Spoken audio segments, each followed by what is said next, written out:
between the two thorns. So I'm genuinely delighted to be here today and have played my small part in setting up GO, and I want to congratulate Peter and Tom, who have done such a great job on this. Grassroots Out is really, really important.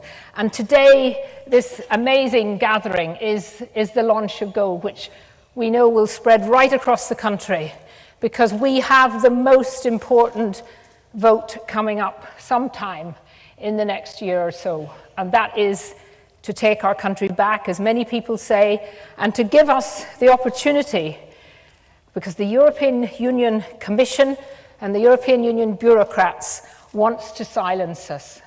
We're not going to be silenced. We're here and we're out there.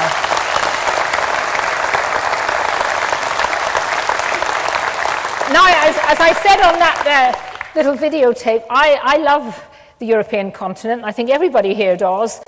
We all love Europe. It's very interesting, isn't it, that the Remain campaign don't want to use the word EU. They use Europe all the time.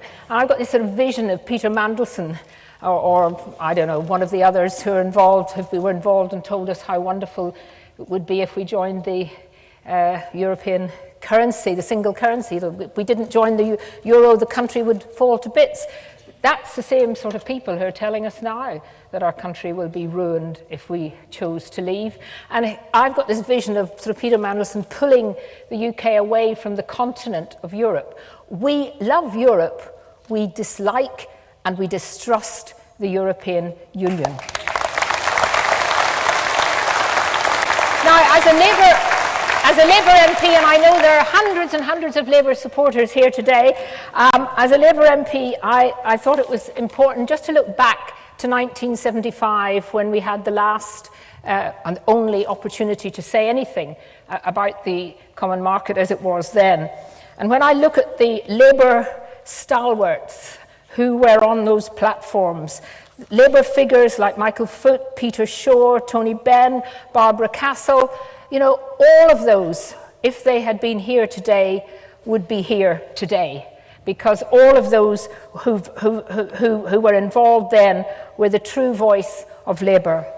And when we look back, and when we voted then, what was a very small 9 members of the common market, 40 years later, 28 countries with a bloated, undemocratic, unelected commission costing us £50 million a day, £350 million a week, and £19 billion a year. I think we should all learn to be able to say that over and over and over again, because that is the cost of our membership of the EU.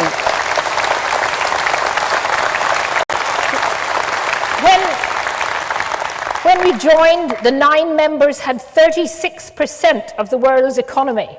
Today, it is 17% and falling, literally, as we speak. The EU is a shrinking market, the only continent that's actually shrinking, where the economy is weakening.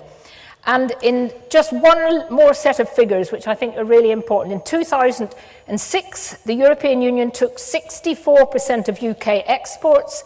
In 2014, it took 43% of our exports, shrinking as we speak. So who can say that by 2025 are we really saying that it's crucial for our exports? Our trade with the EU peaked in the early 90s, and now we have to look beyond that tiny protectionist bloc to the expanding, growing countries of Asia and South America, and crucially for me, build again those links with the Commonwealth, those countries.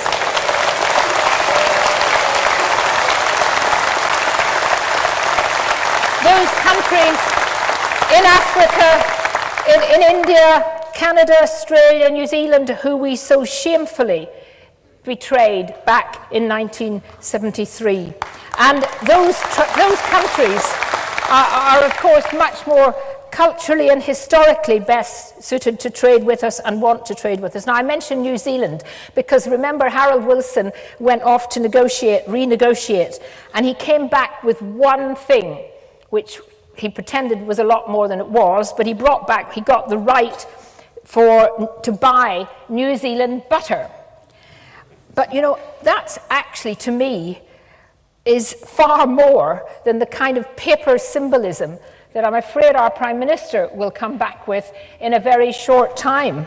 Because what he is going for is meaningless negotiations so that he can come back and say he's won it. And as Sammy has already said, it is meaningless. So I believe that an exit would allow the UK to sell freely to the whole of the world, and it would allow also, very importantly, for less developed countries to sell freely to us, because the net effect of this would be to improve their standard of living, thus helping to remove the desire for their people to move to the UK, depleting their own human resources. So it is a win-win for everyone. And as things stand at the moment, and this is where I think it's very shameful for some in the Labour movement, because as things stand, the EU policy at the moment condemns many, many impoverished countries to a form of hopeless servitude that should have been consigned to history. And that is why I find one of many reasons why those on the left how they can possibly go out and be arguing that it's better to stay in the EU.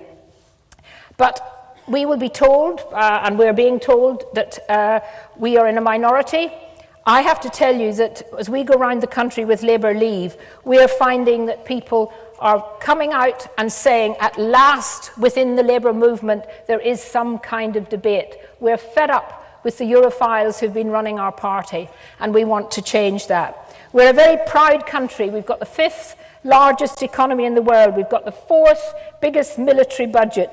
We're a leading member of the G7, and we're one of the 5 veto-wielding members of the UN Security Council. Our language is the most spoken language in the world. We have some of the best universities in the world. So why do we think we have to be timid and stay hiding in a crowd of 28?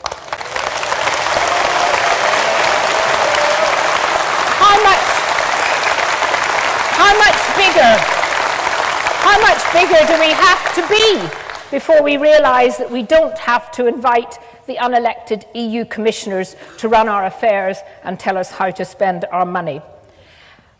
I often look at some of the things, I didn't agree with him on everything, but some of the things that Tony Benn said. And one of the things that struck me very much was when he said, as you know, he was always opposed to the European Union, and I'm sure if he was around today, he would be here as well. He said, when you're looking at any institution, and particularly the European Union, you ask, what power have you got? Where did you get it from? In whose interests do you exercise it? To whom are you accountable? And how can we get rid of you? And if you can't get rid of the people who are governing you, you do not live in a democratic system.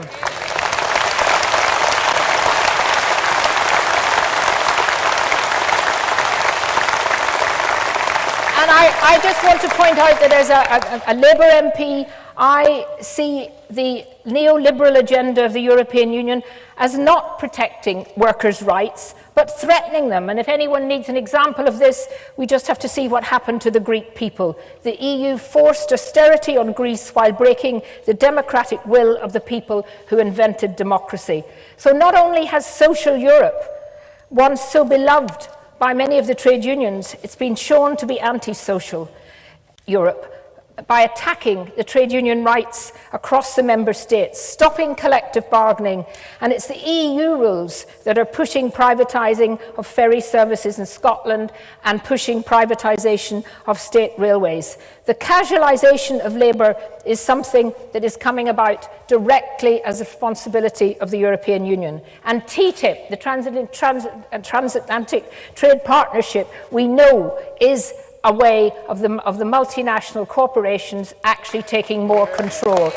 And for anyone in Labour who is opposed to TTIP, and the trade unions who are opposed to TTIP, how they cannot see that opposing TTIP, there is a natural extension to opposing the EU, and that's the message that Labour Leave will be getting across to our members. The EU is a chain holding back all its member countries. Only the people can break that change, and that's where you are so important. Every single one of you has something to do over the next few months. It's no good just talking to ourselves. It's not enough just to be able to vote on that day. There are other things that you can do.